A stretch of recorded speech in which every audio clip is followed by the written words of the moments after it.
बैठे सभी, बैठो।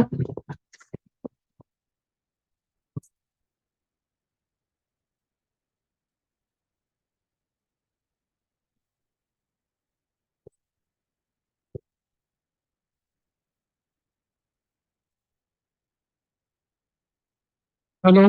हेलो। क्या था अपना डिस्कशन आज का?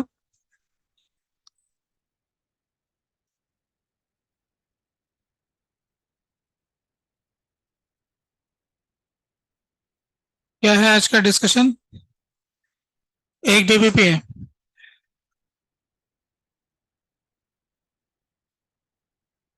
देखते हैं एक डीबीपी।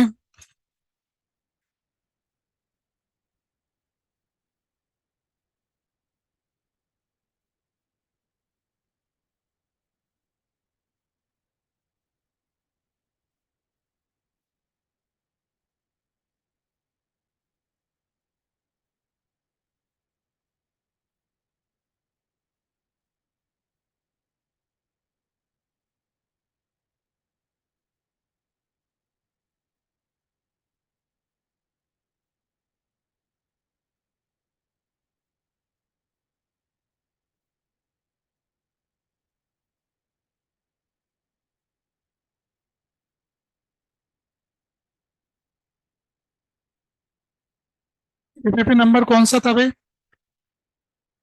11।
तो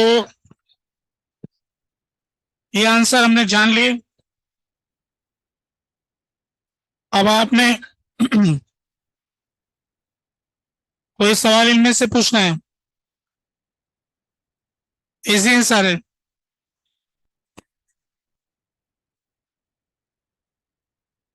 तीसरे क्वेश्चन के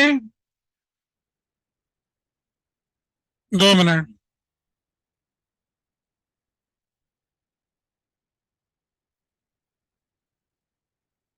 क्या 2 माइक्रोकुलम नहीं आ रहा, ये कह रहे हो? 2 माइक्रोकुलम चार्ज नहीं आ रहा है?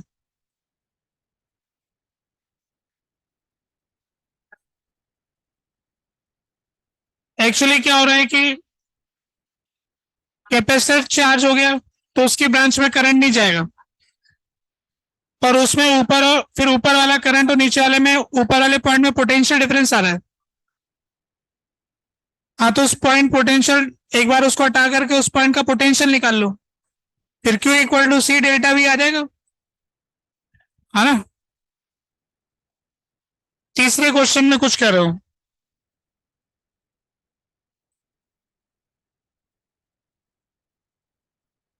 थर्ड का, if length of string is 10 centimetre, number of loop it could would be 5। तो ये क्या सवाल यहाँ से शुरू होता है? फिक्स एट बोथ एंड, है ना, ऊपर का इक्वेशन दे रखा है। तो यहाँ से के का वैल्यू आ गया 5। 2 पाई बाय लेमडा, पाई हो गया, lambda is equal to 2L, 2 आ गया, और एन लेमडा बाई 2 L हो गया, लेमडा की जगह 2 हो गया, तो नंबर ऑफ लूप हो गया L के बराबर।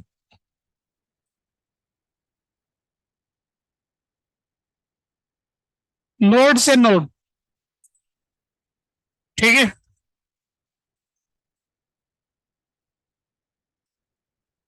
तो ये डीबीबी हो गया भाई, ठीक।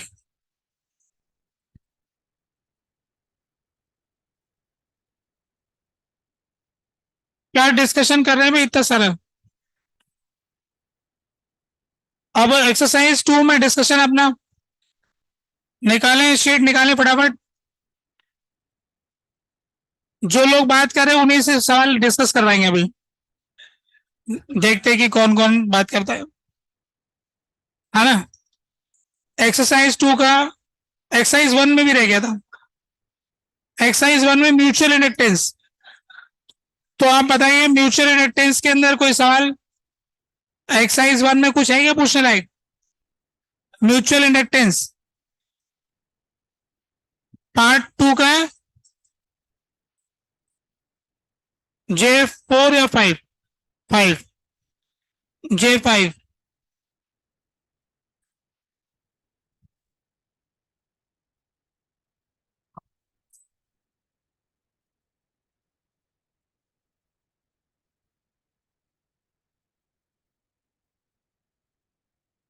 तो ये तो अपन ने क्लास में किया ना, सोलेनॉइड के अंदर सोलेनॉइड, वही तो कैसे है, दोनों का एक्सिस सेम है।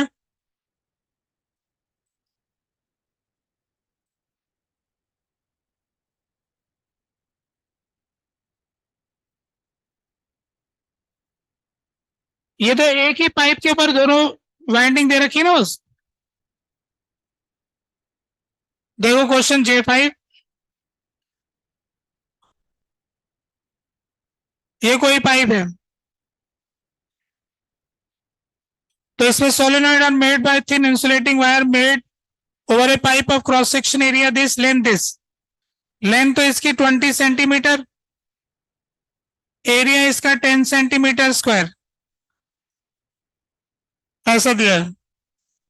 एक के 300 टन और एक के 400 टन, तो एक को इसके ऊपर लपेट दिया ऐसे, ऐसे करके, इसके हो गए 300 टन, और दूसरे वाले के 400 टन, तो उसके टर्न ऐसे ज्यादा है,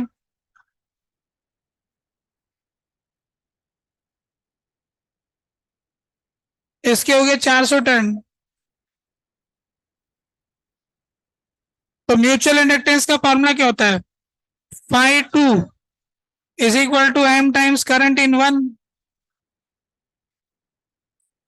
तो इसको 2 मान लेते हैं, येलो वाले को 2 मान लेते हैं, तो इसकी वजह से magnetic field mu 0 N1 I1, N1 I1 upon L into area, magnetic flux into N2 is equal to M times I1। अब इसमें वैल्यू रखने से आ रहा है, आ रहा है क्या? जिन्होंने निकाला उनका आ रहा होगा, ठीक है फिर। तो ये हो गया इस तरह से। J5 यूनिट्स का ध्यान रख लेना, और तो क्या कहूंगा।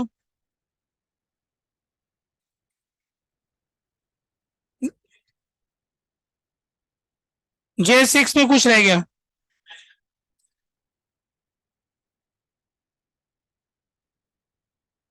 एक सर्कुलर लूप है जिसके रेडियस R है, जो पैरेलल है छोटे लूप, एक बड़े लूप के।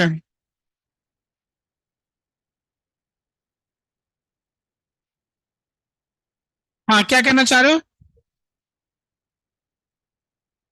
छोटे लूप की वजह से बड़े लूप के अंदर कितना फ्लक्स आ रहा है ये हमें निकालना है। तो इसमें कितना आ रहा है इसका तरीका तुम बताना चाहते हो, बताओ भाई कैसे निकालो। छोटे वाले के सेंटर से थोड़ी निकालना है फ्लक्स, उधर से निकालना है बड़े वाले से।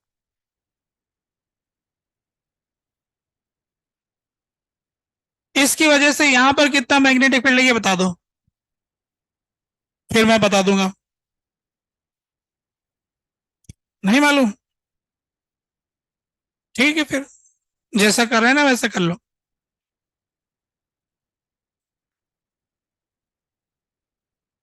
अगर उसको मैग्नेट बना के कर लो तो हो सकता है, थोड़ा सा ट्राई करके देखना। छोटे वाले को मैग्नेट बना दो, छोटा है ना, छोटा मैग्नेट बन जाएगा। मैग्नेट का तो जानते हो ना, फिर उससे घर पे ट्राई करके बताना आ रहा है कि नहीं आ रहा, ठीक है। वैसे तो इससे इसमें निकालो बढ़िया है, एम निकालने से फायदा है। म्यूचुअल इंडक्टेंस का ये तो फायदा है कि आप बड़े से छोटे पे निकाल लो और एम तो सेम ही रहेगा। तो flux in two is equal to M times current in one. तो एम निकाल करके उसका प्रॉफिट उठाओ, इनडायरेक्टली निकालो मतलब। तो पहले बड़े वाले से छोटे वाले, बड़े और छोटे के बीच का एम पता कर लो, और फिर flux in two is equal to M times current in one, ये फॉर्मूला लगा के फायदा उठाओ म्यूचुअल इंडक्टेंस का, ठीक है। अब इसके बाद में क्या है पार्ट, अब इसी में J2 में rectangular loop of side this placed in XY plane, very long wire also placed in XY plane, side A is parallel to the wire, distance between the nearest edge loop is D, mutual inductance। हाँ हाँ बोलो आगे।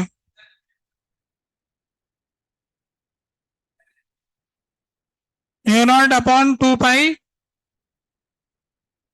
ए नीचे ए,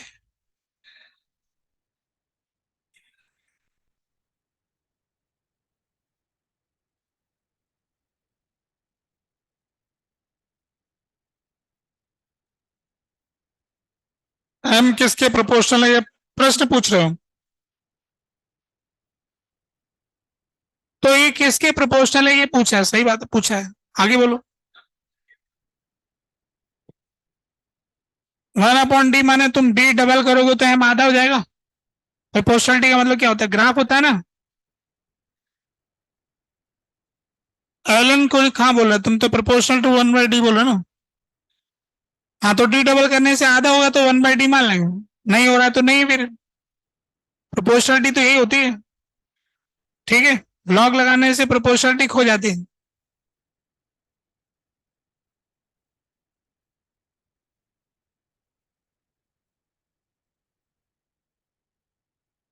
ठीक है, और बताइए भाई पार्ट 3 में कुछ नहीं। फिर एक्सरसाइज 2 में नंबर था, 2 में क्या दिया था, पार्ट 1, पहले पार्ट 1 का नंबर था। तो आप बताइए पहले 4 क्वेश्चन में, फोर्थ क्वेश्चन क्या कहना चाहते, फोर्थ क्वेश्चन बोलो, कहो कुछ, आंसर क्या आ रहा था तुम्हारा, सवाल नहीं समझ में आ रहा है इसको, सवाल समझा देते। ठीक है, सवाल ही नहीं समझ में आ रहे तो सवाल तो समझा देंगे, सवाल तुम कर लेना हिंदी भाषा में। सुनो, दो मैग्नेट यूनिफॉर्म मैग्नेटिक फील्ड पैदा करते हैं। एक लूप है जो कि चित्र में दिखा रखा है, जिसकी साइड 4 और 6, वो गैप में से गुजर रहा है। इसकी स्पीड 20 सेंटीमीटर 20 मीटर पर सेकेंड है। मैग्नेट का साइज थोड़ा छोटा है, डायमेंशन दे रखे हैं, ऊपर और नीचे वाले मैग्नेट के डायमेंशन हमको पता रखे।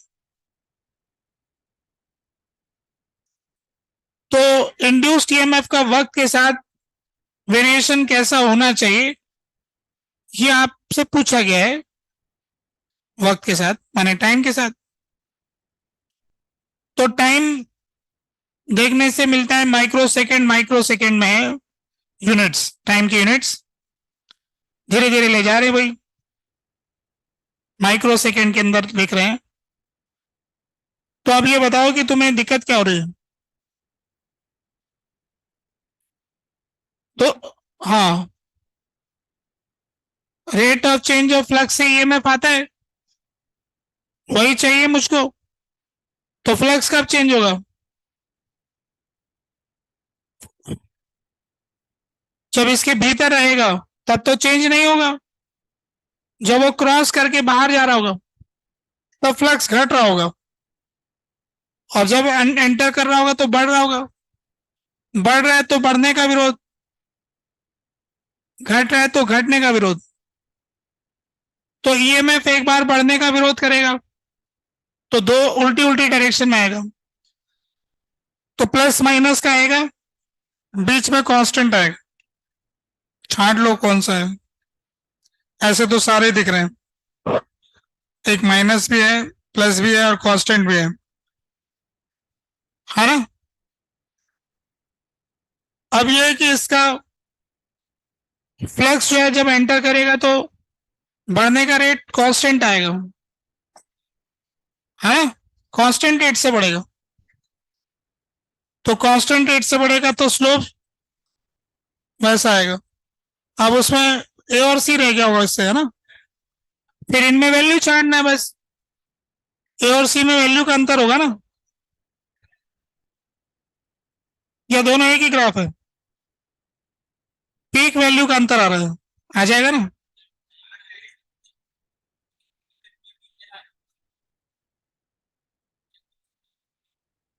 हाँ वही। अब इसमें अब नाइन क्वेश्चन देखिए भाई, क्वेश्चन नंबर 9।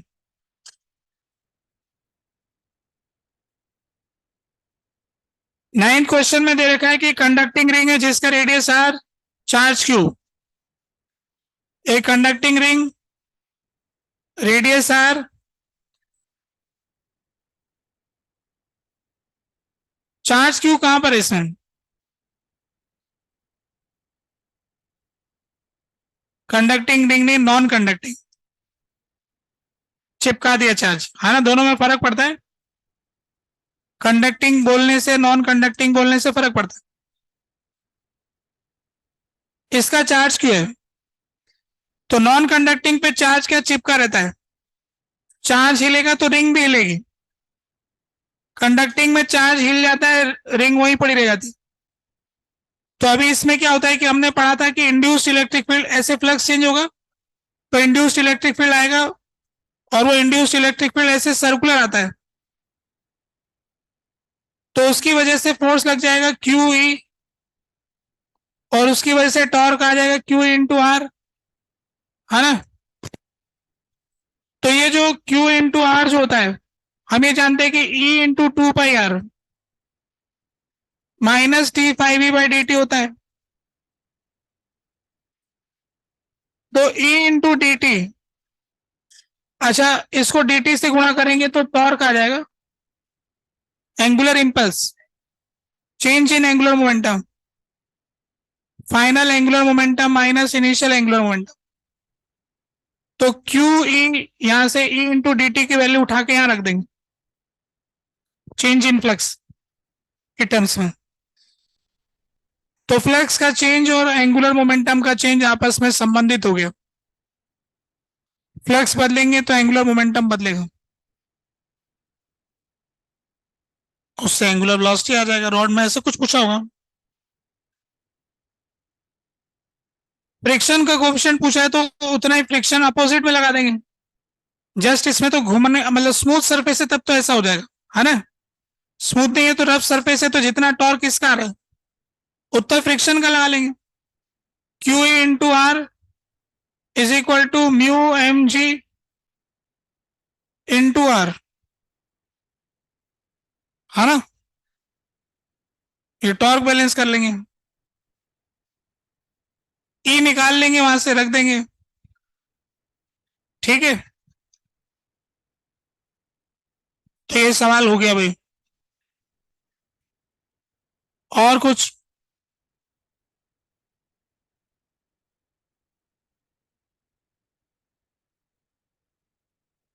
अब कोई दिक्कत नहीं है? 15 वाला क्वेश्चन देखो, पहले स्विच टू में है, तो करंट आ गया ई बाई आर, तो एनर्जी होगी हाफ एल आई स्क्वायर, सारी हीट में जाएगी। बस हो गया।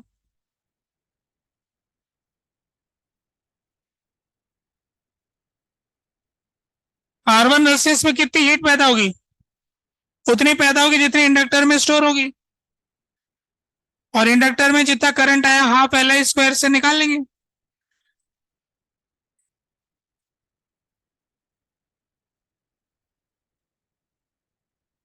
अपन तो स्टेडी स्टेट का करंट निकालेंगे ना, जब इंडक्टर वायर बन जाएगा।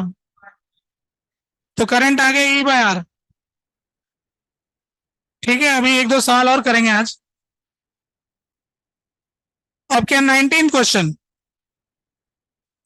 देखो, 19 क्वेश्चन में क्या पूछा है?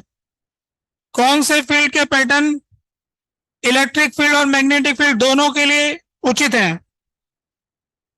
तो हम ये जानते हैं कि पहले वाला जो फील्ड पैटर्न है वो तो इलेक्ट्रिक फील्ड का होता है ऐसा, दूसरा वाला भी इलेक्ट्रिक फील्ड का होता है ऐसा, मैग्नेटिक फील्ड का नहीं देखा। मैग्नेटिक फील्ड की लाइन हमेशा क्लोज लूप बनाती है, तो ए और बी तो आउट हो गए। सी और डी में से सी गोल लूप बना रहा है, बढ़िया दिख रहा है, दोनों में बनता है ऐसा induced electric field, magnetic field, दोनों का ऐसा ग्राफ होता है। इंड्यूस्ड इलेक्ट्रिक फील्ड का और मैग्नेटिक फील्ड का छांटना तो छट गया।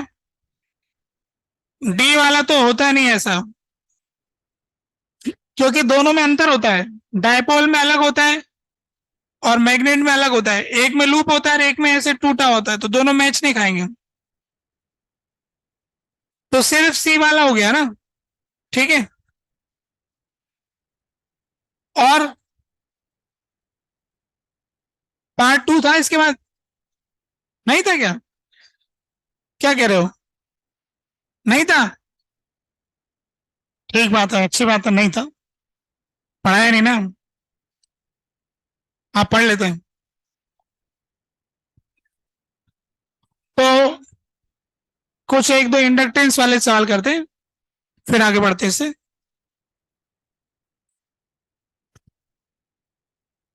ये हमारे पास एक इंडक्टर है, उसके साथ रजिस्टर है, इधर बैटरी है, इधर एक रजिस्टर है।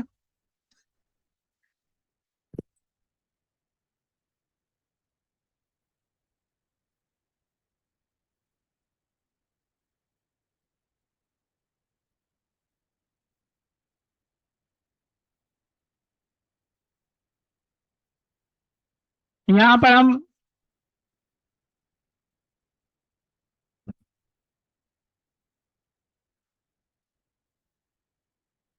P इक्वल टू जीरो पर ये स्विच क्लोज करेंगे। ये क्वेश्चन है हमारा। एक सर्किट दे रखा है, इंडक्टर वगैरह आ रहा है सर्किट में।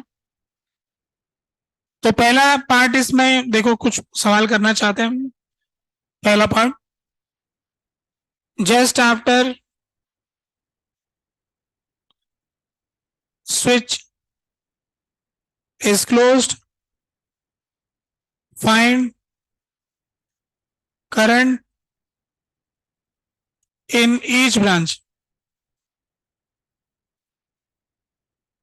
स्विच के क्लोज करने के तुरंत बाद प्रत्येक ब्रांच का करंट मालूम कीजिए।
आप लोगों ने आंसर निकाल दिया, और सीधा साधा सवाल था।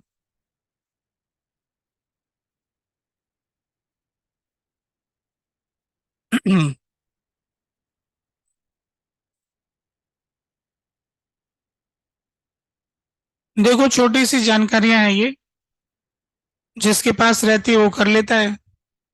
लोग कहते हैं ये होशियार है, और जो जानकारी जमा करके रखता नहीं है, लोग उसको कहते हैं ये कमजोर है। सारा खेल जानकारी बटोर के रखने का है,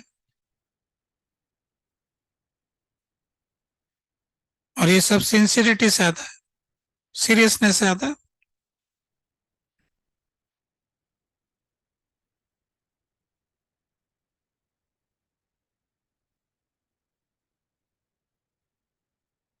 तो कितने लोग आंसर निकाल चुके हैं? इतने लोग आंसर तो गिनती के लोग हैं, अभी तो निकाले नहीं बहुत सारे लोग। अब जो लोग निकाल चुके हैं उनमें से किसको अपने आंसर पे भरोसा है? अच्छा, आंसर निकालने वालों में भरोसे वाले और कम लोग हैं। तो अब तुम बताओगे क्या क्या आंसर है?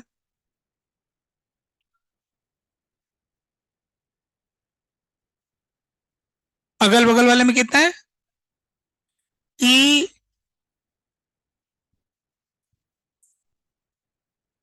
E/2R। अच्छा, अब तुम कुछ कहना चाहते हो? E/3R। तुम E/3R कह रहे हो, तुम E/2R कह रहे हो। अब बाकी लोग सुन रहे हैं, सुने जरा।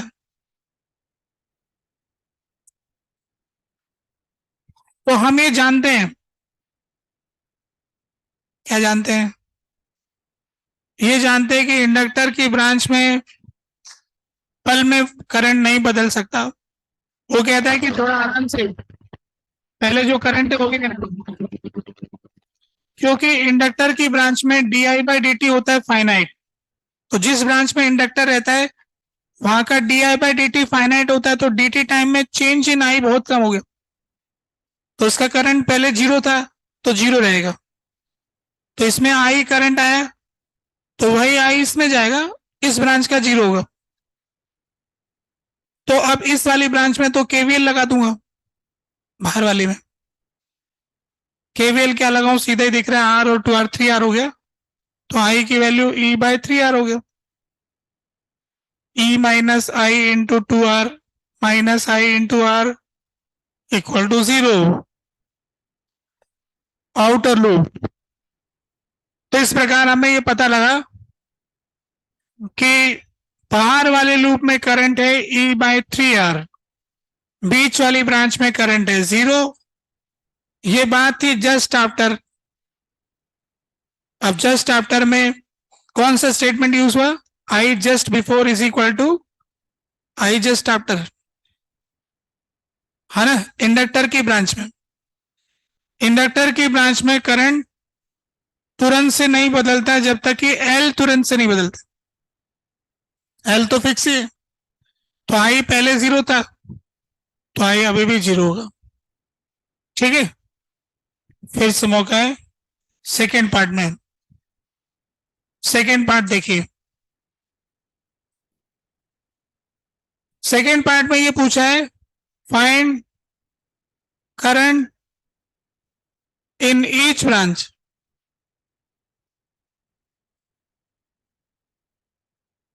Long time after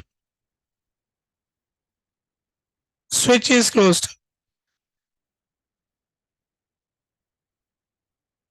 switch close करने के बहुत समय बाद प्रत्येक ब्रांच में कितना करंट होगा, ये बताना है।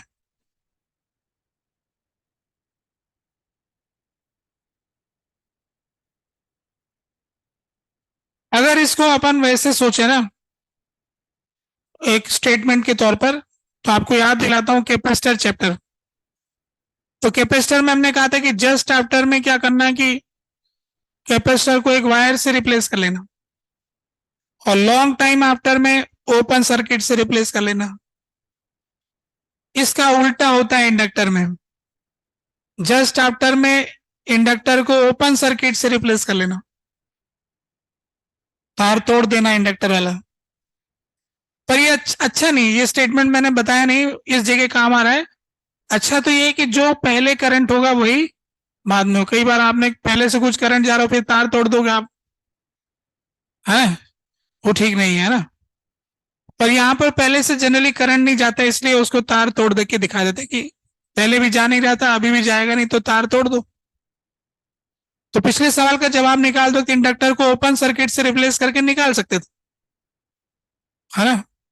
तो पहले से करंट नहीं था तो इसलिए बाद में करंट नहीं आया, क्योंकि समय नहीं दिया ना। जिसने बिल्कुल भी होमवर्क नहीं कर रखा है और उसको सवाल पूछते ही पूछेंगे कितना होमवर्क कर लिया, उसने कहा कि मेरे से अभी तक कुछ होमवर्क नहीं हुआ, आज तक कुछ भी सवाल नहीं लगाया, फिर इतना बोलते ही फिर पूछे बताओ अभी कितना होमवर्क कर लिया।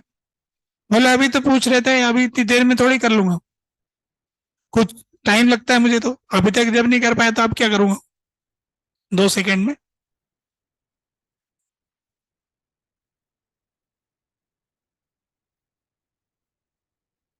अच्छा कुछ लोग ऐसा भी सोचते हैं कि मेरा होमवर्क नहीं हुआ है इसलिए मैं कुछ कर नहीं पाऊंगा।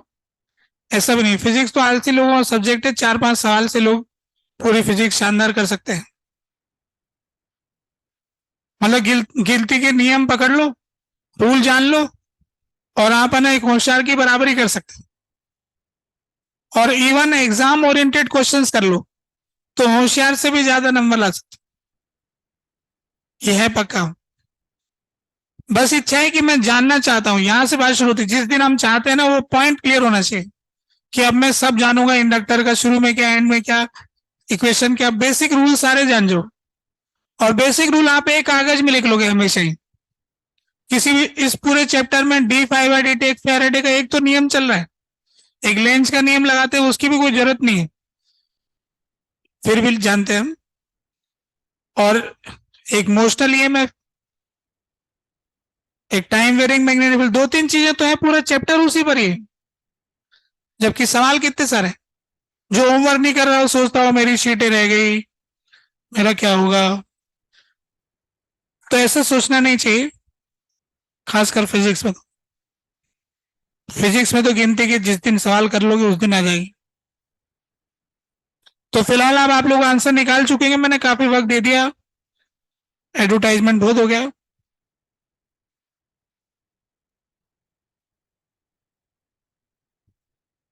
सॉल्यूशन,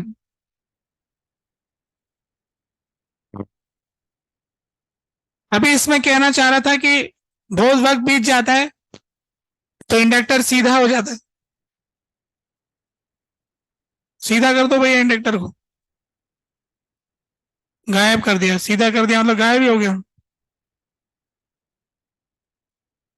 फिर सवाल में बचा क्या, फिर ये तो हमारे दूसरे चैप्टर का सवाल आ गया। करंट इलेक्ट्रिसिटी का प्रॉफिट मिलता है सब जगह, वो पढ़ाते वक्त बोला था कि करंट इलेक्ट्रिसिटी की सजा मिलती है, हर चैप्टर में आता है।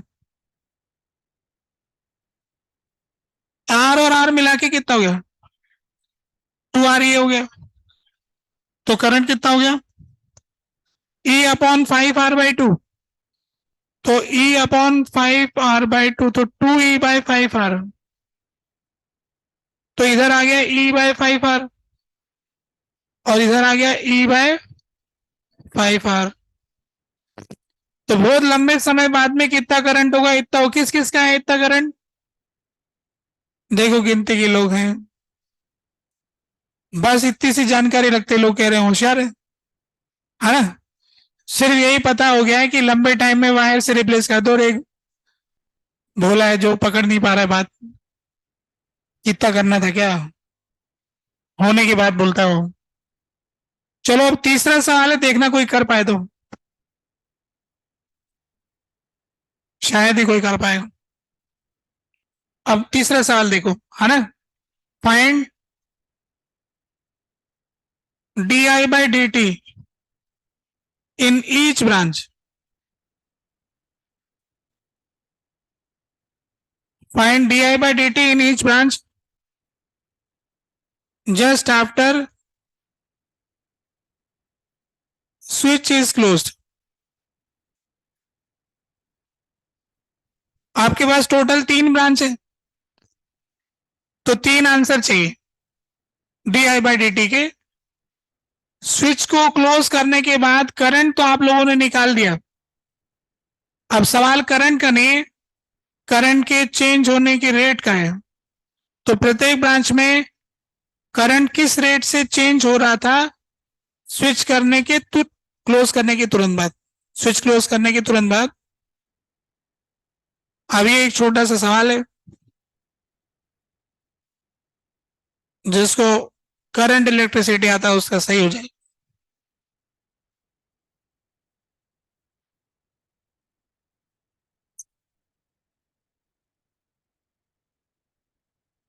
अभी आपसे आंसर पूछने वाला हूं, कौन निकाल पाता है।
अभी देखते हैं कि क्लास में एक भी विद्यार्थी है भी कि नहीं,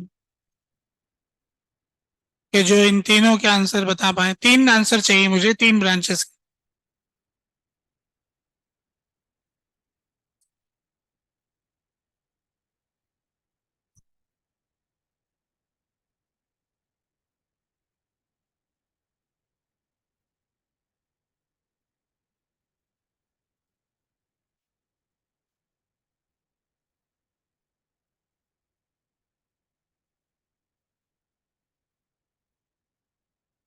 क्या आंसर आ चुका है?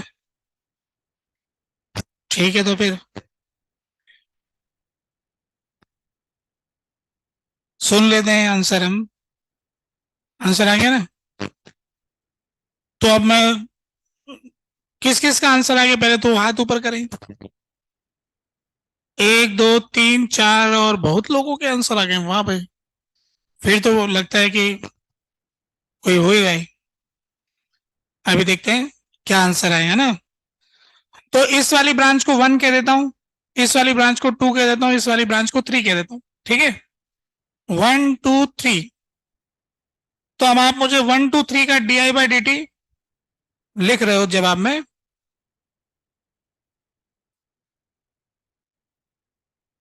तो D I one by D T, D I two by D T और D I three by D T, ये तीनों का जवाब। अब जिनको कॉन्फिडेंस है वहां से शुरू करते, तुम बताओगे। सेकंड वाले का जीरो है तुम्हारा जवाब।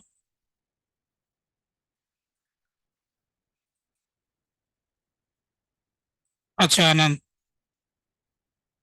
पर सवाल क्लोज करने के बाद है, क्लोज करने के बाद। उसी का जवाब दिया तुमने। ठीक है, तीसरे वाले का इनफाइनाइट। और दूसरा जवाब तुम बताना चाहते। ये जीरो है two E by three L. हाँ वो माइनस प्लस चलेगा। अभी देखते हैं, डायरेक्शन पे डिपेंड करता है वो। वैल्यू नहीं ला लेते हैं आज तो।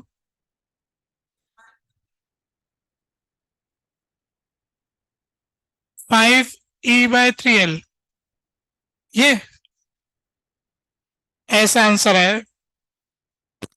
तुम कुछ कह रहे हो? पहले वाला 0, E/3L,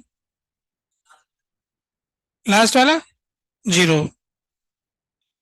अच्छा, तुम कुछ कह रहे हो?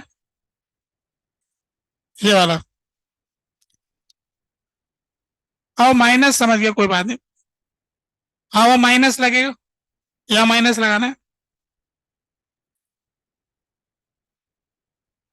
ये वाला 2 का करना, 5 की जगह 2/3 करना है क्या? ये कह रहे हो? ठीक है, कर देते हैं, 2 कर लेते हैं। दोनों बराबर बराबर है मतलब, ये कह रहे हो? तुम बता रहे हो? फर्स्ट और थर्ड इनफाइनाइट, फर्स्ट और थर्ड इनफाइनाइट, और बीच वाला E/3L। अच्छा, फिर और कोई?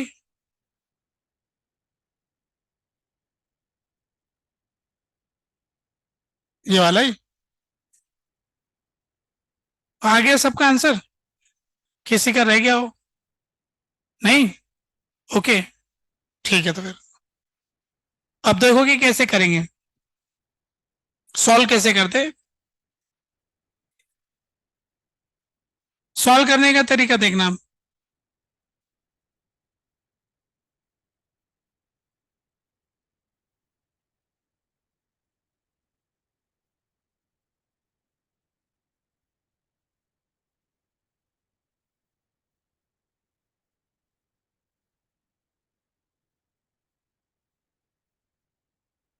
तो देखो मैं कैसे सॉल्व करता हूँ। मान लेता हूं अपनी तरफ से कि इस वाली ब्रांच में जो करंट गया वो I1 है, इस वाली ब्रांच में जो करंट गया वो I2 है, और इस वाली ब्रांच में जो करंट गया वो I3। मानने में क्या जाता है, कोई दिक्कत ही नहीं है, सब कोई मान सकते हैं। अच्छा, ये रिश्ता तो पक्का है कि I1 = I2 + I3 होगा। ये तो रूल हमेशा रहेगा, शुरू में पूछो बाद में पूछो कभी भी पूछो, हमेशा होगा ये। I1 = I2 + I3 होगा, और हर समय केवीएल का नियम भी लगेगा। तो अगर मैं इस वाले लूप में केवीएल लगाता हूं तो वो तो लगना ही लगना है। तो E - I1 × 2R -L/dI2/dt -I2 × R = 0। ये इक्वेशन तो हमेशा रहेगा, ठीक है कि नहीं? और बाहर वाले पे केवीएल की इक्वेशन लगाता हूं, वो भी हमेशा रहेगा। तो E - I1 × 2R -I3 × R = 0, क्योंकि केवीएल की इक्वेशन हर वक्त वैलिड होगी, है ना, होनी चाहिए। स्विच क्लोज करने के बाद लूप कंप्लीट हो गया है, तो इसलिए हर हर वक्त की इक्वेशन लगनी चाहिए, ये लगनी चाहिए, ये लगनी चाहिए, वो लगनी चाहिए। अब हम ये कहना चाहते हैं कि इसको अगर डिफरेंशिएट कर दें तो डिफरेंशिएट करना भी वैलिड होता है, कोई दिक्कत नहीं होता। अगर इक्वेशन हर समय वैलिड है तो फंक्शन हो गया, तो फंक्शन को तो डिफरेंशिएट कर ही सकते हैं। तो ये एक रिलेशन di/dt में आ गया। ऐसा इसको भी डिफरेंशिएट कर सकता हूं, तो इसका तो 0 हो गया। -Ti1/dt × 2R -Ti3/dt -Ti3/dt × R = 0। तो यहां से di3/dt आ गया -2 ऑफ di1/dt। ये पता लगा ना,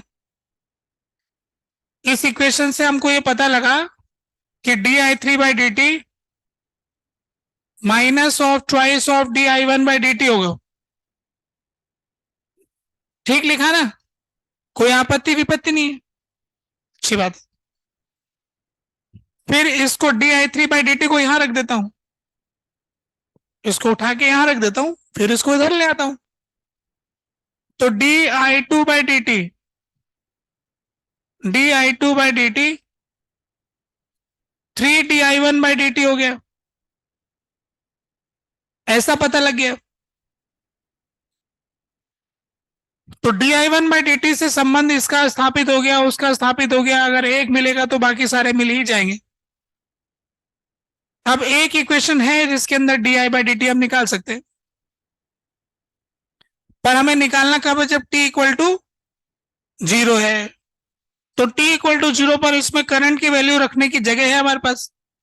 तो क्योंकि ये सारी वैल्यू हमें di/dt 0 टाइम पे निकालना है, तो इस इक्वेशन में t का वैल्यू 0 पे करंट का क्या वैल्यू होगा वो वैल्यू पुट कर दूंगा, उससे di3/dt आ जाएगा। तो इस इक्वेशन में रख देता हूं। जब t इक्वल टू 0 होगा तो बताओ कि i1 कितना होगा, निकाला था नहीं, E/3R। तो इस इक्वेशन में पुट कर देता हूं i1 की जगह, तो minus E/3R into 2R minus इस LdI/dt को तो उधर ले जाऊंगा। अब i2 की वैल्यू कितनी थी, 0, 0 इज इक्वल टू LdI2/dt। ठीक है, इससे di2/dt का वैल्यू आ जाएगा, कितना आ गया, di2/dt कितना आ गया, E/3L। क्या कह रहे हो, ये आ रहा है ना, E/3L di2/dt का वैल्यू हमको मिल गया। यहां रखूंगा, di1/dt आ जाएगा, क्या आएगा di1/dt, ये 1/3 हो जाएगा। तो E/9L इसका 1/3 होगा ना, di2/dt का 1/3 होगा, तो ये कितना हो गया, E/9L। और ये कितना होगा, इसका दुगना होगा, तो di3/dt minus of 2E/9L minus of 2E/9L। तो इस प्रकार हमने ये देखा कि ऐसा आंसर आया जो कि किसी का नहीं आया, सबको समझ आया, कितना सीधा काम था।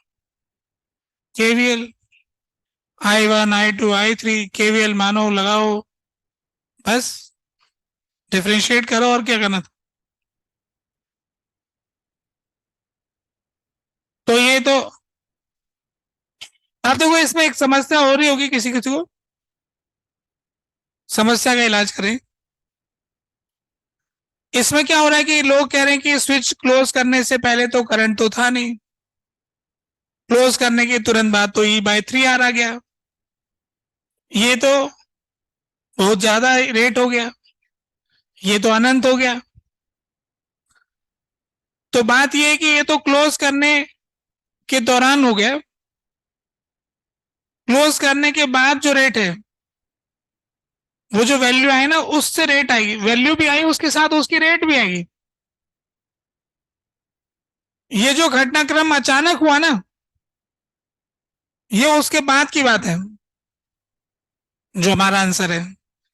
तो जो लोग आंसर दे रहे हैं वो इससे पहले का आंसर दे रहे हैं, है ना, कुछ अनंत अनंत सोच के विचारों से दे रहे हैं। तो उनके साथ ये वाली बात है, उनके हिसाब से कि देखो एक का तो करंट ही चेंज नहीं हुआ, पहले भी 0 था, बाद में भी 0 था, तो इसलिए बीच वाले में 0 हो गया, और इधर वालों में अचानक से बहुत हो गया, टाइम तो बहुत कम था। तो इसलिए उसका इनफाइनाइट हो गया। तो ये, अब सवाल तो ये था कि स्विच क्लोज करने के बाद, क्लोज करने के तुरंत बाद रेट क्या थी। तो ये करंट आया कब, फिर आने के बाद वो रेट है। करंट तो आ गया, फिर उसके बाद रेट है। मतलब जब आपका ग्राफ बनेगा ना, तो जो आई की वैल्यू आ गई, उसका साथ स्लोप भी आ गया। उसके बाद जो स्लोप आ रहा है वो निकाला हमने, और आपने जो जंप निकाला ना उसी से स्लोप बता रहे हो, शुरू वाली वैल्यू से। इसलिए फर्क पड़ रहा है दोनों के आंसर में। ठीक है। तो अगर मेरे को ये वाले आप वाले आंसर चाहिए, तो उसके लिए क्वेश्चन क्या पूछना पड़ेगा। अनंत और जीरो वाला आंसर चाहिए तो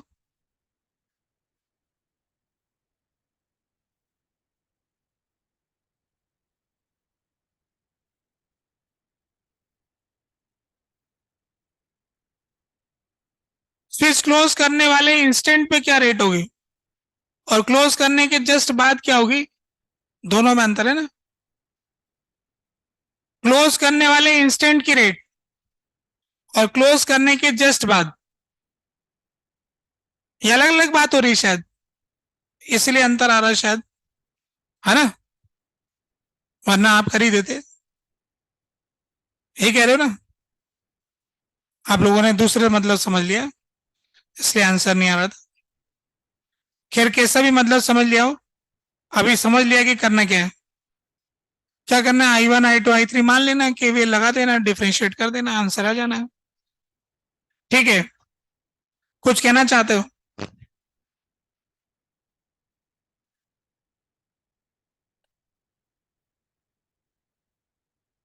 I2 जीरो रख दिया, रख दो ना। डिफ्रेंशिएट करने के बाद वैल्यू रखी जाती है, वैल्यू रखने के बाद डिफ्रेंशिएट थोड़ी करते। फंक्शन के अंदर वैल्यू रख दोगे, फिर बाद में डिफ्रेंशिएट करोगे। साइन 45 निकाल लिया, फिर साइन 45 का डिफरेंशियल जीरो हो जाएगा ना। फिर से मौका है इसी में ही। चौथा सवाल। तीसरा तो ये होगी कि आप लोगों का गड़बड़, और समझ में आ गया, मतलब बहुत फायदेमंद सवाल था। चौथा सवाल, find current in each branch as a function of time. ये लो, प्रत्येक ब्रांच में करंट टाइम के फंक्शन में बताओ।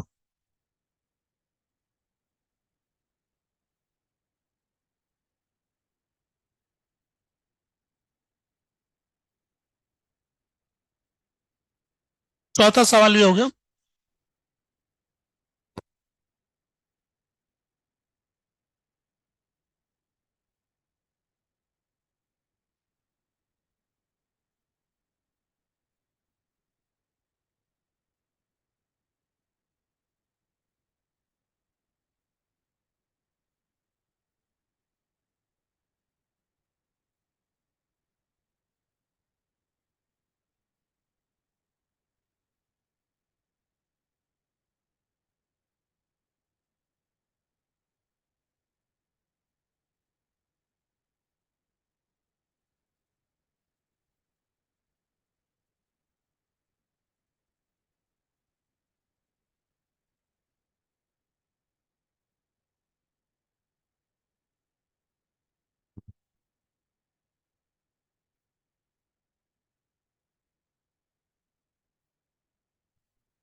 आप लोगों ने आंसर निकाल लिया होगा। प्रत्येक ब्रांच का करंट टाइम के फंक्शन में फॉर्मूला लगाना है बस। ये कौन सा फार्मूला है जो लगाते हैं?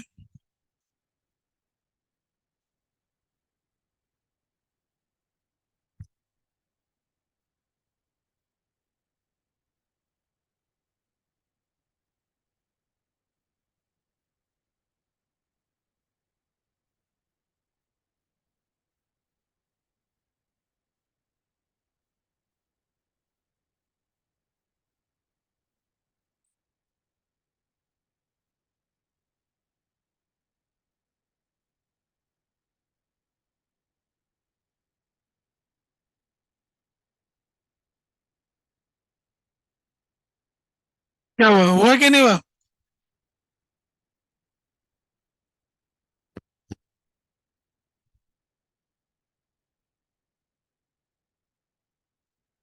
आ गया ना? चलो मिलाते फिर।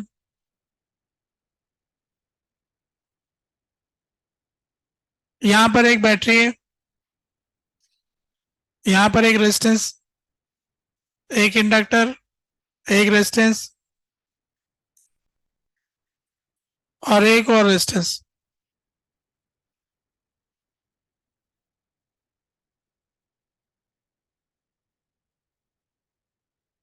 देखो इसको कैसे सॉल्व करते हैं।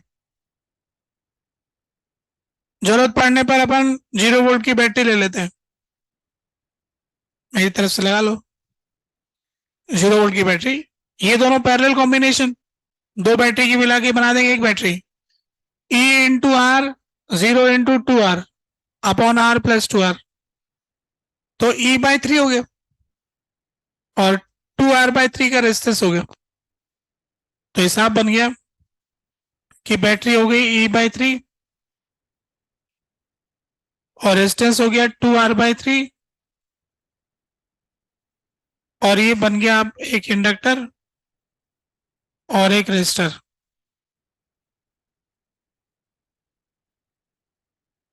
तो ये तो अपना सिंपल सर्किट हो गया। I is equal to I steady state 1 - e⁻t/टाउ। ये है फॉर्मूला।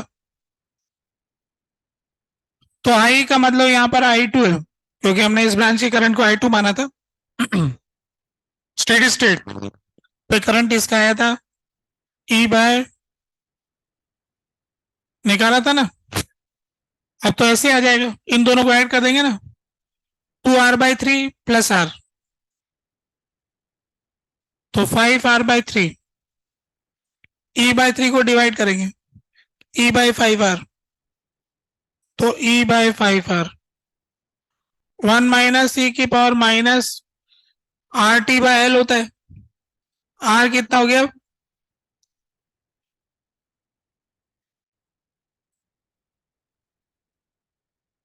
5R/3, तो ये आ गया 5R/3L इंटू टी।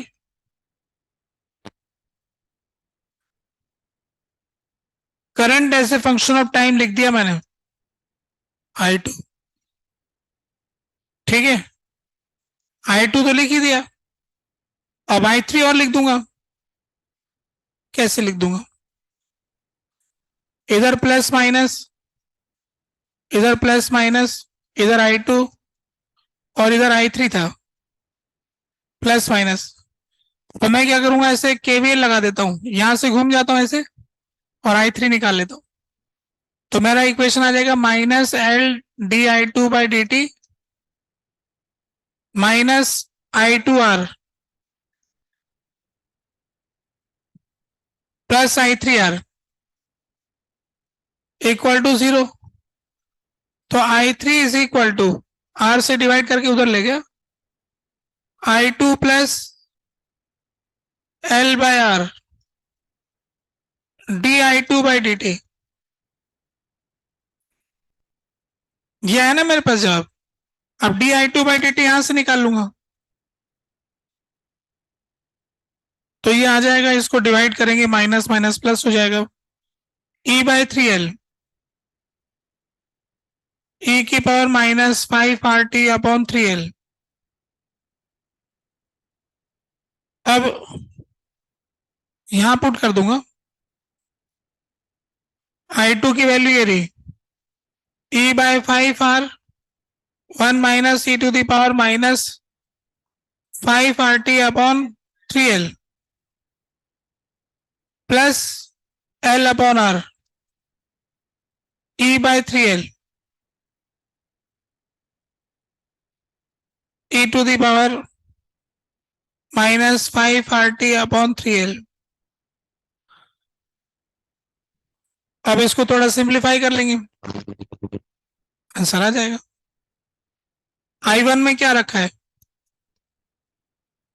दोनों को ऐड करेंगे तो I1 आ जाएगा। तो इस प्रकार मैं करंट हर ब्रांच का बता दूंगा, आप लोगों ने भी बता दिया होगा। कितना आसान काम है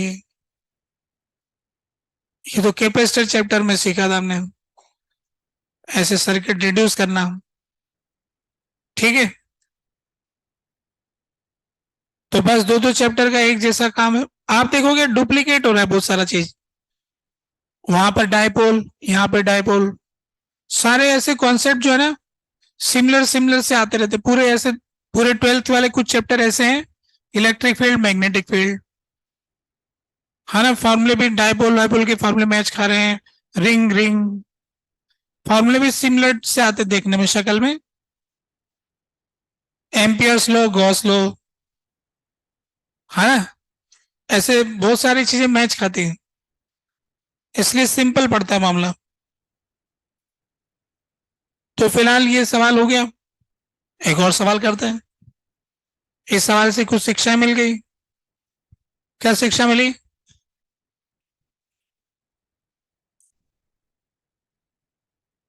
क्या शिक्षा मिली भाई?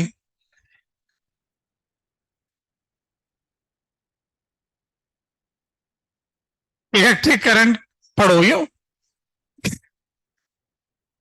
करंट इलेक्ट्रिसिटी को दोष दे दो, सारे चैप्टर गड़बड़ हो जाएंगे। तो उसमें कुछ ज्यादा खास बात थोड़ी, क्या है, इलेक्ट्रिक करंट क्या कहता है, इधर का करंट प्लस इधर का करंट बराबर इधर का करंट, हो गया आधा चैप्टर, आधा केवीएल। बस तो दो तो नियम है चैप्टर में, उसमें क्या पढ़ना है। ये करो सवाल, ये सवाल देखो कैसे करते हो आप।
ये तो आप कर दोगे।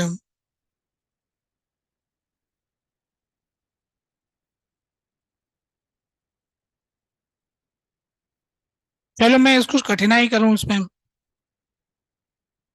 ऐसे आसान पड़ रहा है सब।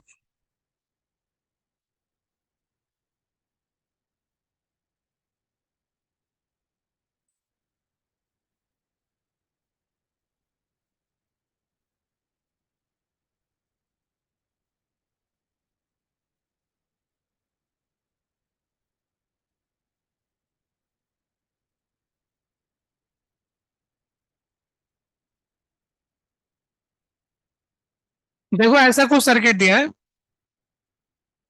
अभी ठीक लग रहा है। ये की इधर ऐसे लगाया हुआ है और ऐसे सर्किट बन गया ये। फिर एक की इधर से उधर शिफ्ट करेंगे। फिर आपसे सवाल है, तो लॉन्ग टाइम आफ्टर, लंबे समय बाद, है ना, long time after,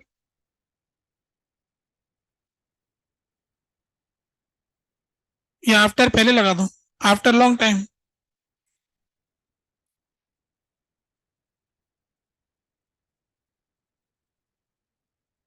switch is shifted. ये हो गया पोजीशन वन और ये हो गया position two. To position to,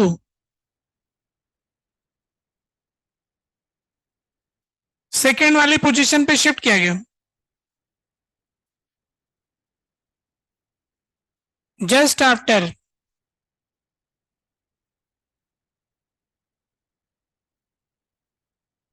shift, find current.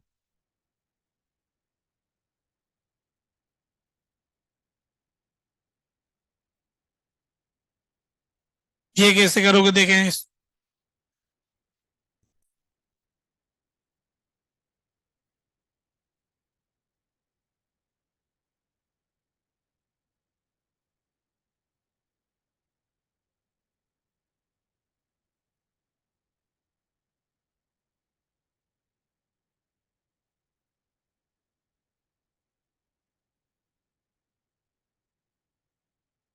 Position one में काफी वक्त तक रखा गया, बहुत देर बीतने के बाद फिर पोजीशन टू में हमने शिफ्ट किया। शिफ्ट करते ही पूछ लिया।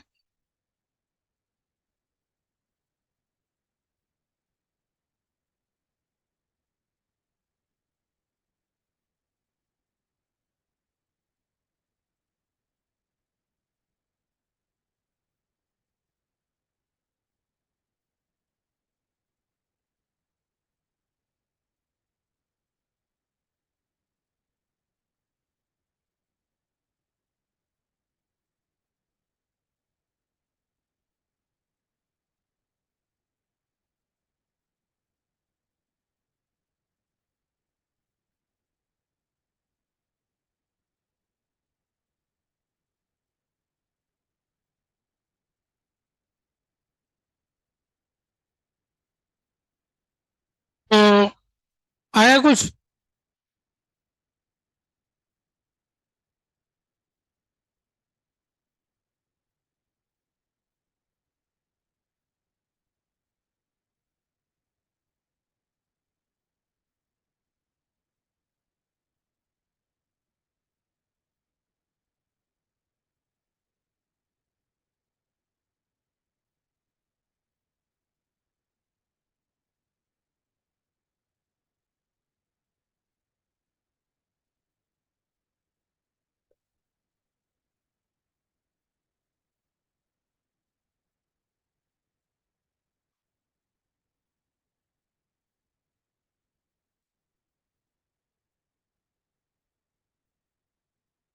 हो गया भाई फाइनल? पूछ लें किस किस का आंसर आ गया है। एक दो, दो चार विद्यार्थी बोल रहे हैं, बाकी लोग खामोश हैं। तो हम उनसे पूछ लेते हैं, पहले तुम बताओगे। ई बाय आर, एक आंसर मिला हमको सुनने के लिए, ई बाय आर। कोई विरोध करना चाहता है, दूसरा आंसर बताना चाह रहा है, मतलब विरोध के तो क्या करोगे? जीरो। और कुछ? बस यही, यही कह रहे हो गया ना? पॉइंट ओके हो चुका है। और किसी का रह गया मन में, तुम कुछ कहना चाह रहे हो? तुम कुछ कहना, तुम कह दो। हो गया, सब लोग जो कहें वो मान लें हम तो। ठीक है, तो फिर देखो क्या करेंगे। ये बैटरी रेजिस्टेंस आ रहा है, बहुत देर हो गई, तार सीधा हो जाएगा, करंट ई बाय आर आ जाएगा। ये कब है? जब अभी अपन ने स्विच इधर से उधर शिफ्ट नहीं किया है। तो ये शिफ्ट करने से पहले की परिस्थिति है, सवाल ये नहीं था, इस शिफ्ट करने के बाद पूछा है ना, वो अब बताते हैं शिफ्ट करने के बाद क्या होगा। तो शिफ्ट करने के बाद का डायग्राम ये होगा कि भाई ये बगल वाला रेजिस्टेंस जो है ये तो कोई काम का नहीं रहेगा, अब ये सर्किट तो आउट हो जाएगा, अब ये सर्किट हो जाएगा।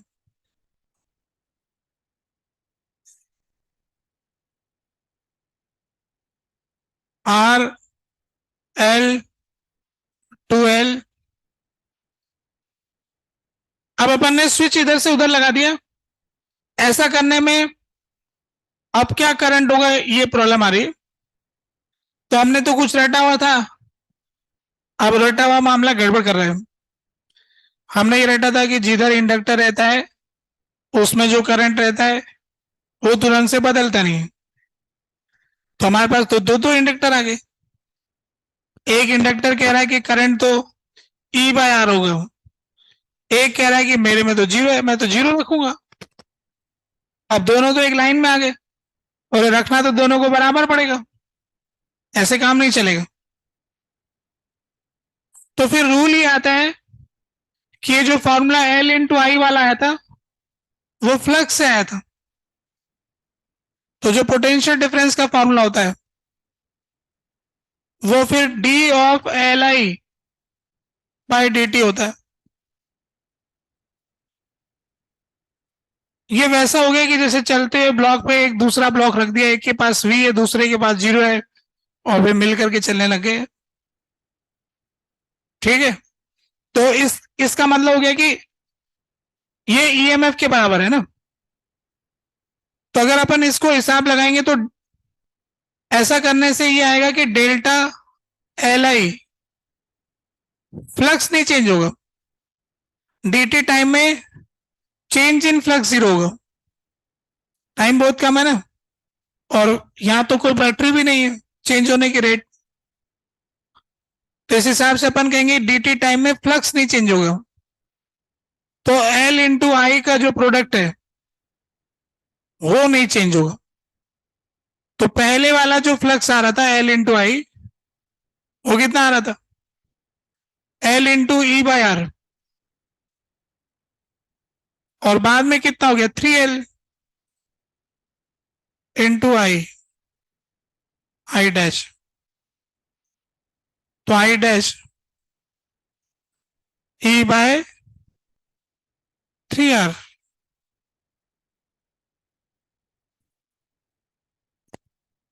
ठीक है, एडजस्टमेंट हो गया।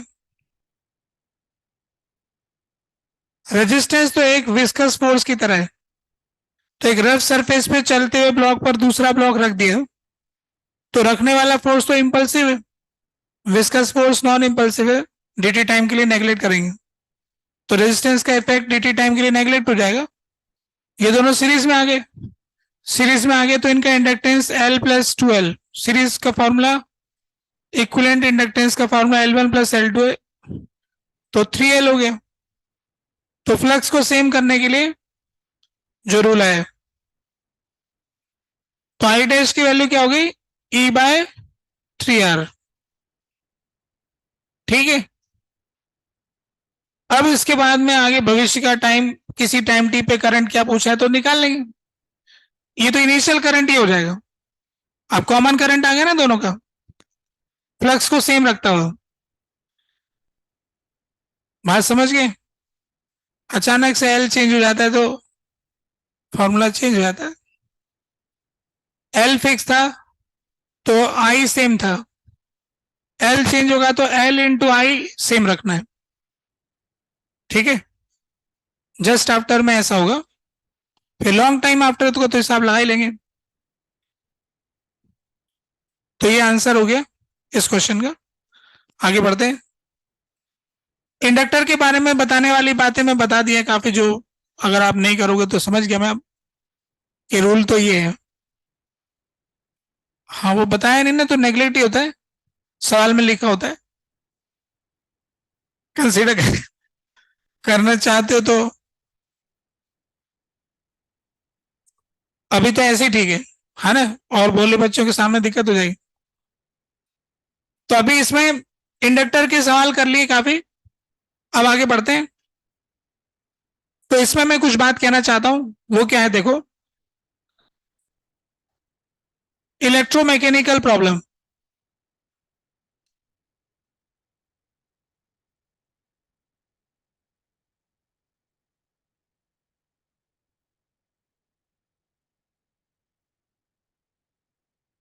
इलेक्ट्रोमैकेनिकल प्रॉब्लम्स, अब देखो इलेक्ट्रोमैकेनिकल प्रॉब्लम्स में अब अपन समझते हैं कि मैग्नेटिक फोर्स के वर्क और इसके बारे में कैसे हम इलेक्ट्रिकल को मैकेनिकल में और मैकेनिकल को इलेक्ट्रिकल में कन्वर्ट करते हैं। यहां पर मैग्नेटिक फील्ड दिया हुआ है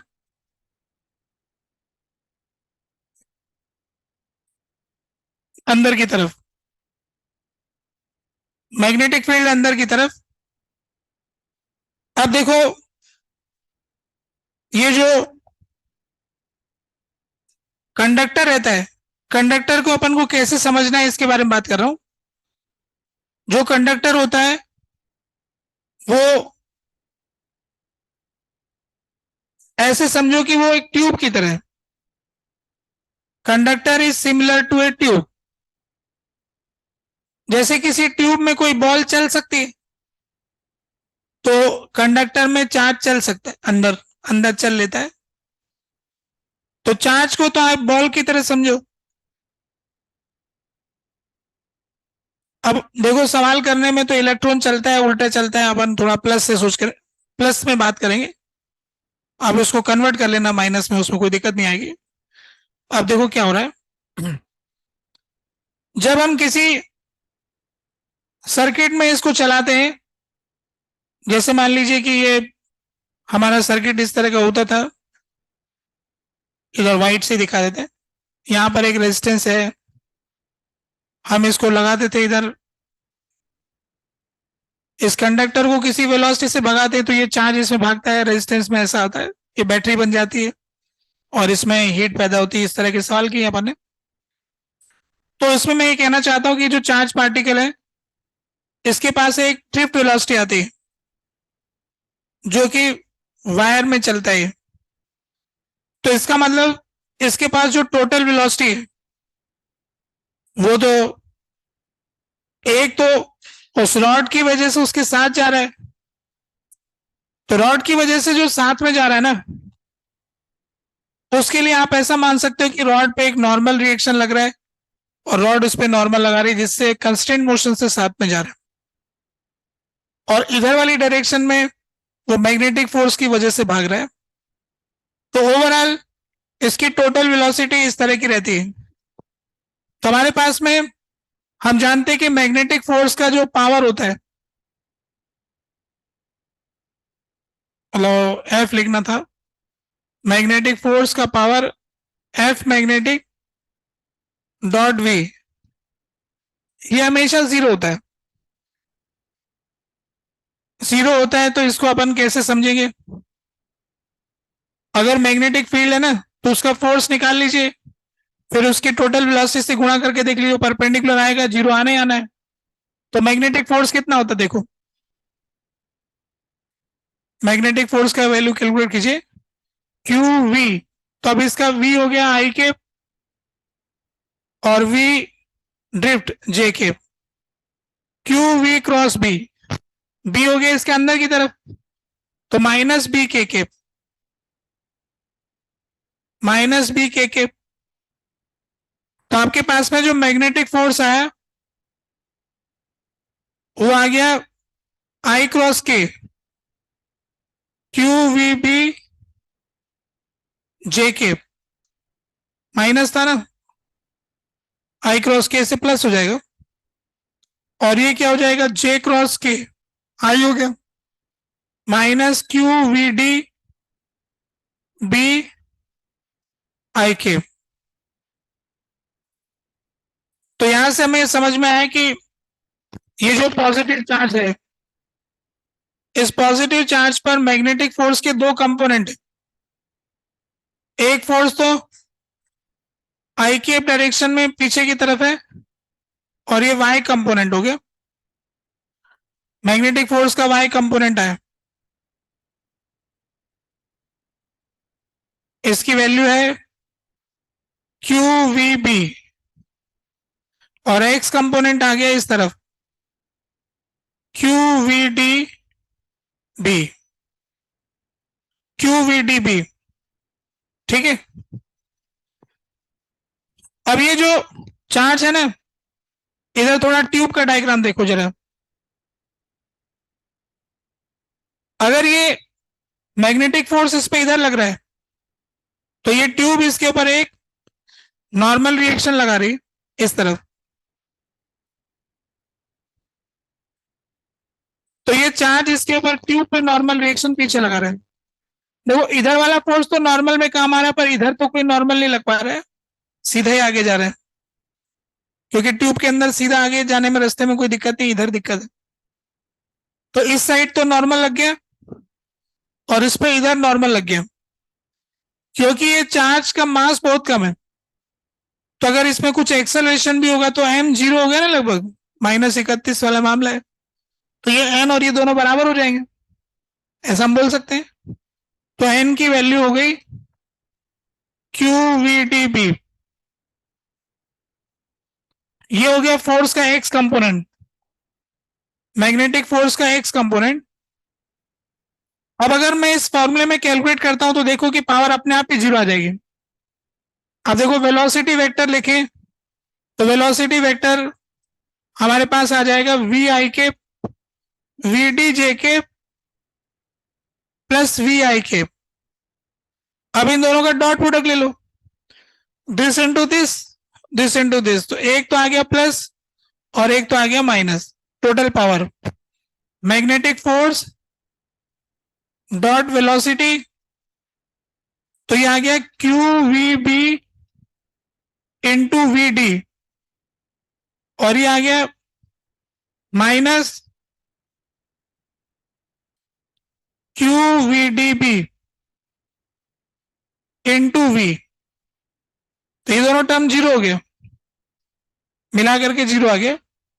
तो इस तरह से हमने स्थापित किया कि मैग्नेटिक फोर्स जो है, मैग्नेटिक फोर्स जो है उसका पावर हमेशा जीरो है। पर इस मैग्नेटिक फोर्स ने इस पाइप के ऊपर तो फोर्स इधर लगा दिया, और इस पाइप की वेलोसिटी तो इस तरफ भी है, तो इससे अपन को मैकेनिकल एनर्जी में चेंज दिखाई देगा ये वाले पार्ट में। तो ये वाला जो पावर है ना P minus N into V, और एन की वैल्यू किसके बराबर है Q V D B minus Q V D B into V. तो हम ये देख रहे हैं कि जो माइनस वाली टर्म है वो तो मैकेनिकल एनर्जी को घटा रहा है, और ये प्लस वाली टर्म जो है वो उसकी इलेक्ट्रिकल एनर्जी को बढ़ा रहा है। इलेक्ट्रिकल एनर्जी को कैसे बढ़ा रहा है, इसके अंदर एक पोटेंशियल डिफरेंस आया था, उसके क्रॉस ये जाता है, तो टोटल पावर जीरो हो गया।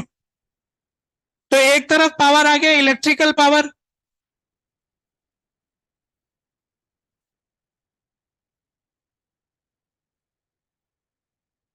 इलेक्ट्रिकल पावर, और एक आ गया मैकेनिकल पावर, टोटल सम तो जीरो आ गया। तो यहां से समझ में आ गया कि एक मैकेनिकल फॉर्मेट की एनर्जी घट रही होगी तो इलेक्ट्रिकल फॉर्मेट की एनर्जी बढ़ रही होगी, और इलेक्ट्रिकल फॉर्मेट की एनर्जी बढ़ रही होगी तो मैकेनिकल की घट रही होगी, मतलब उल्टा पुल्टा होगा। ठीक है, अब देखो मैं इसको, ये तो मैंने एक चार्ज के मोशन से बताया, अब अपन जो पहले करते थे उससे बताता हूँ, अगले पेज पे चले जा रहा हूँ, है ना, ये बात तो क्लियर हो गई।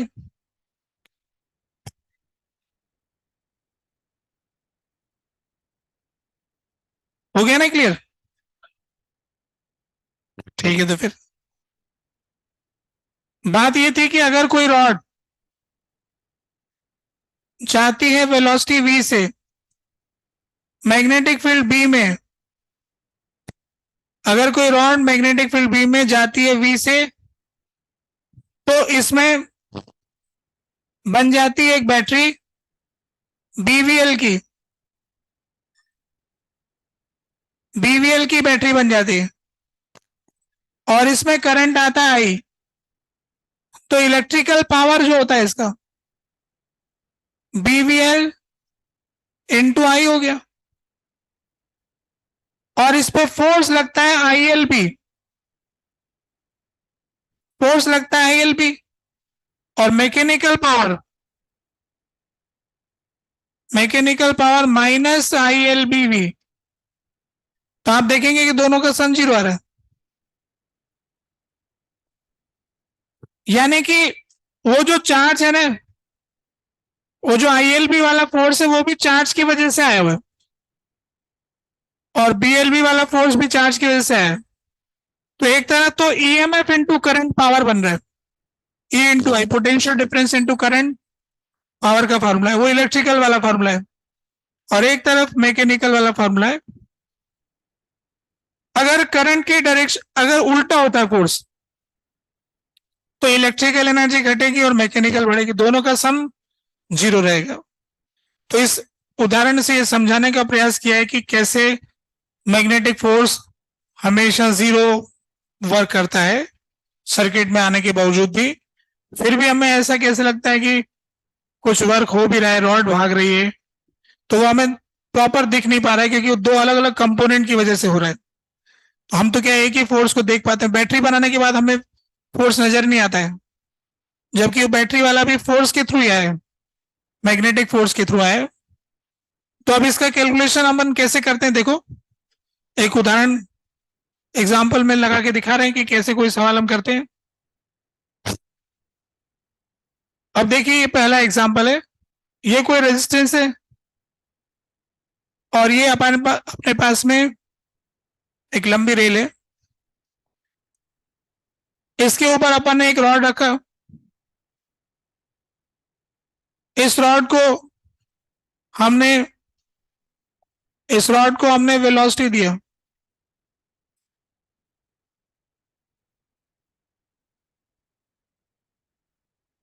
इस रॉड को वेलोसिटी दिया, इस इलाके में मैग्नेटिक फील्ड था, वेलोसिटी वी नॉट दिया टी इक्वल टू जीरो पर, इसका मास एम, इसका लेंथ एल, इस इलाके का मैग्नेटिक फील्ड भी।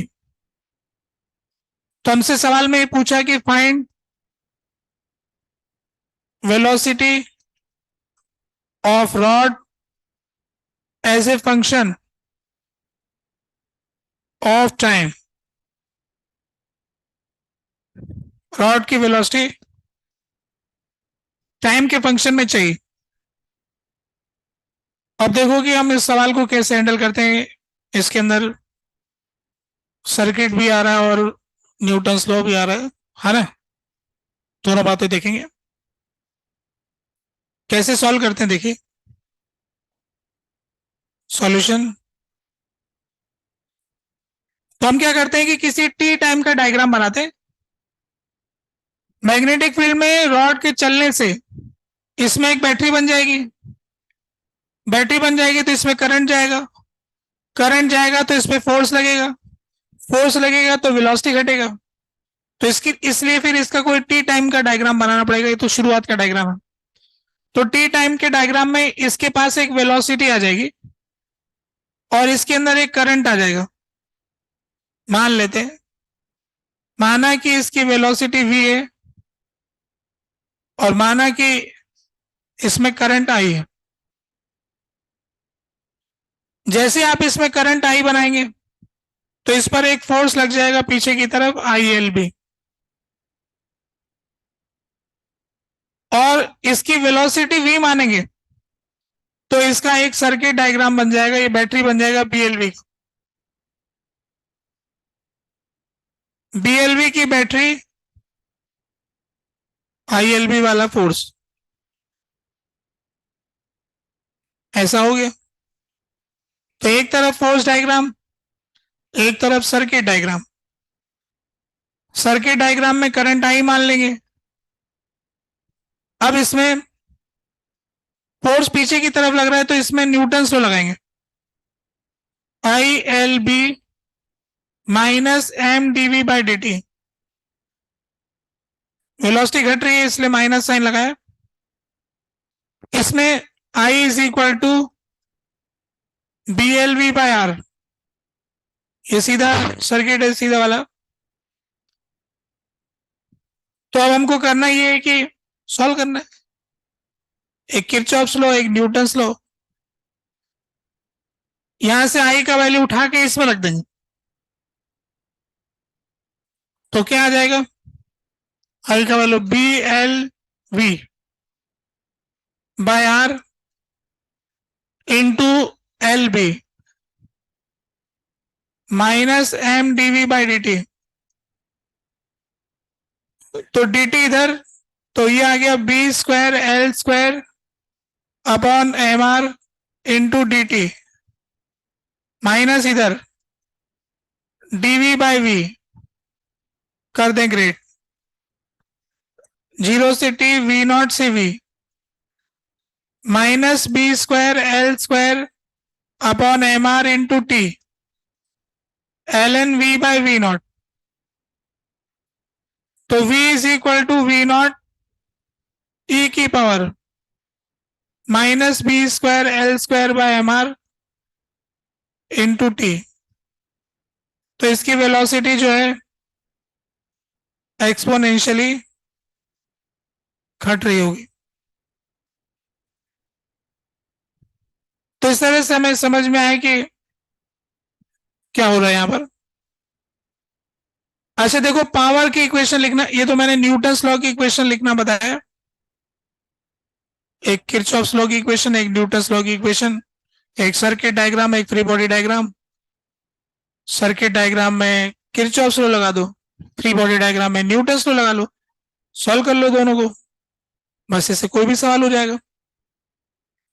कहना ही चाह रहा था कि अगर पावर की इक्वेशन लिखना चाहते तो पावर की इक्वेशन क्या होती है, तो मैकेनिकल पावर वाले में इक्वेशन ये होती है कि net power, power due to all बराबर rate of change of kinetic energy, ये होता है फॉर्मूला। तो इसके अंदर पावर एकमात्र फोर्स है ILB, तो इसका आ जाएगा माइनस ILB बराबर rate of change of kinetic energy. तो अरे ये क्या हो गया, इनटू V, फोर्स के साथ वेलोसिटी भी आती है पावर के फॉर्मूले में, माइनस ILBV। तो इससे पता लगा कि किस रेट से काइनेटिक एनर्जी घट रही है। सर्किट में पावर की इक्वेशन क्या होती है, देखो सर्किट की पावर बताते हैं। सर्किट में होता है कि power due to all is 0, लेन देन मिला के 0 होता है, कोई एनर्जी दे रहा है, कोई एनर्जी ले रहा है। तो इस बैटरी का पावर BLV इंटू I, इसका आ जाएगा minus I²R, minus plus minus plus plus minus. तो हमेशा क्या करते हैं, पावर लिखते वक्त बाद वाला साइन लगाते हैं, तो यहाँ प्लस है ना, तो पावर मिल रही है, चार्ज को पावर मिल रही है। इलेक्ट्रॉन को टोटल एनर्जी 0 मिलेगी एक चक्कर खाने में, तो इलेक्ट्रॉन को बैटरी ने कितना दिया, तो BLV, इतने रेट से बैटरी इस इलेक्ट्रॉन को दे रही है BLVI। फिर कितना से ये रेजिस्टेंस छीन रहा है, तो लेन देन मिला के 0 होता है। तो ये सर्किट का हिसाब होता है, BLVI is equal to I²R। अगर इन दोनों को ऐड करोगे ना तो I²R is equal to dk/dt हो जाएगा। तो वो जो वहां पर पावर खर्च हो रही है बल्ब में, वो इसके काइनेटिक एनर्जी के घटने के बराबर हो जाएगी। इन दोनों का सम 0 होगा, I²R प्लस dk/dt 0 होगा, है ना। I²R plus dk/dt should be 0, जो कि यहां भी रहे। तो इस तरह से कोई भी सवाल किया जा सकता है। एक सवाल और करके देखते हैं हम। कुछ कह रहे हैं? क्लास है आप लोगों की? कौन से सब्जेक्ट की?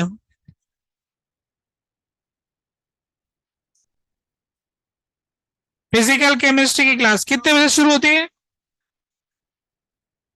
टाइम पे शुरू होती है?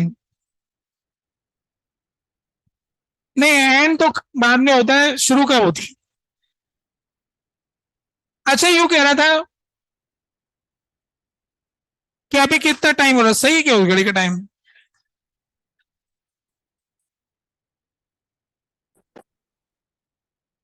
थोड़ा आराम करोगे? बीच में गैप वेप में आराम करते हो? अच्छा, देर तक जल्दी आते हैं फिर लेट छोड़ते हैं। ठीक है, तो फिर मैं भी छोड़ देता हूँ। तो ऐसा कीजिए फिर, ये तो हो गया, एक आधा सवाल और बता दूंगा, चैप्टर खत्म। है ना? इसमें एक बात और बतानी, सुपर कंडक्टर के बारे में थोड़ी सी बात करूंगा, वो बताया नहीं मैंने। तो ये एक तो एग्जाम्पल कराऊंगा, एक सुपर कंडक्टर की जानकारी दूंगा, है ना? फिर इसमें आगे बढ़ेंगे दूसरे चैप्टर की तरफ। अब आपको करना क्या है, ये बात आ रही है। एक तो टीपीपी करना भाई, है ना? नेक्स्ट टीपीपी करना, और एक्सरसाइज 2 के बाकी बचे हुए सवाल करना।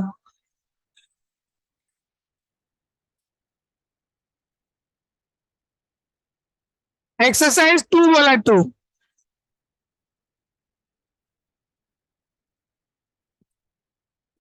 पार्ट 1 तो निपटा दिया, अब बचा क्या फिर?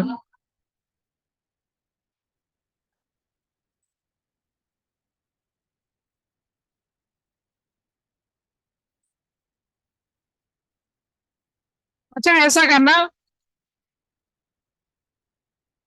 पार्ट 4 करना। ठीक है, पार्ट 4 करना, पार्ट 4 करना।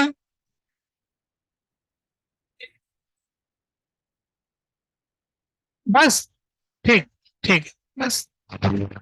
पार्ट 4 और एक डीपीपी। पार्ट 4 एक्सरसाइज 2 एंड एक डीपीपी।